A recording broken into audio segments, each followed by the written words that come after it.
Welcome back to Good Morning Malibu. Meghan is with us today with the latest update on both national and international news. And Meghan, I understand you have the latest for us on ISIS. That's right, Shayla. This week, the U.S. joined forces with the UAE and Saudi Arabia in targeting about a dozen oil refineries controlled by ISIS in Syria. The airstrikes weren't necessarily meant to destroy the refineries, just the goal of the mission was to cut ISIS off from one of its main resources.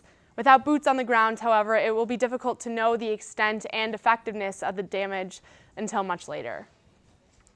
U.S. officials have found a recent threat targeting U.S. and French subway systems not credible. Iraq's prime minister said Thursday that Iraqi intelligence had uncovered the false subway plot. Officials are still concerned about the threat of ISIS in general, however, so subways across the country are under increased security this morning, just as a precautionary measure. New York City Mayor Bill de Blasio took the subway himself, demonstrating officials' confidence in American safety and saying, quote, "We refuse to live in fear." Bakersfield resident Matthew Miller began his 6-year prison sentence of hard labor in North Korea on Thursday. Miller is accused of ripping up his tourist visa and seeking asylum upon arrival in the country. He has been detained in North Korea since April. Shortly before his September 14th trial, Miller appealed to the U.S. government for help after admitting his guilt to the North Korean government. Miller is one of 3 Americans currently detained in North Korea. Tougher privacy policies on phones are causing quite a stir.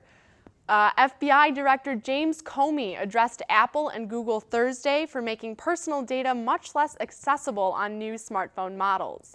The new phone operating systems will be encrypted by default. Comey says the systems prevent law enforcement from accessing information that could be crucial to time-sensitive investigations. Moving on to something that's just plain sensitive for baseball fans across the country, here's Kristina with the update on the captain's last home game and a few of Pepperdine's upcoming ones. The Yankees said goodbye to their captain last night as Derek Jeter put on his pinstripes for one last hurrah. Jeter came up big in the bottom of the 9th, hitting in the winning run. No better way to end his 20-year career with the winning RBI and a Gatorade ice bath. The Yankees will head to Boston to finish their season. However, Boston fans won't be seeing much of Jeter. Jeter will make a plate appearance, but he will not take the field. Jeter will be missed, but his passion for the game won't be forgotten.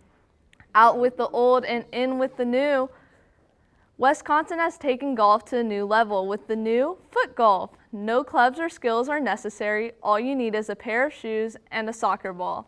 Footgolf has same rules as golf, except now the goal is to kick the soccer ball into the hole. If golf has a hard sport for you, give footgolf a try. Speaking of some girls that would dominate footgolf, the number 7 women's soccer team defeated Cal State Fullerton in a 1-0 thrilling overtime battle. The game kicked off with no shot attempts from either team till the 20th minute mark when Lynn Williams' shot was blocked. However, Williams would find the net less than 4 minutes into overtime to give the Waves the W. Lynn would also put herself at number 2 on the Pepperdine career list with 32 goals. The Waves have moved to 9-1-1 on the season and will host Santa Clara at 3 p.m. on October 3rd.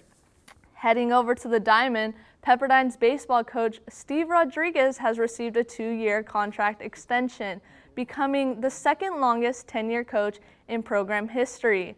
Last year, Rodriguez led the team to a super regional appearance. Congrats to Coach Rodriguez. Coming up this week at Pepperdine, tonight, Pepperdine will be hosting the UCLA girls volleyball match against Arizona at 8 p.m. in Firestone Fieldhouse. Tomorrow, men's water polo takes on USC at 1 p.m. at Raleigh Reynolds Memorial Pool.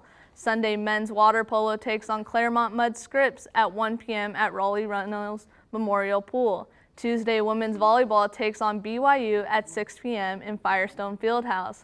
That's a wrap for sports this week. Hope to see you all at the games. And be sure to stay with us because up next we'll have all the latest in fashion and celebrity news.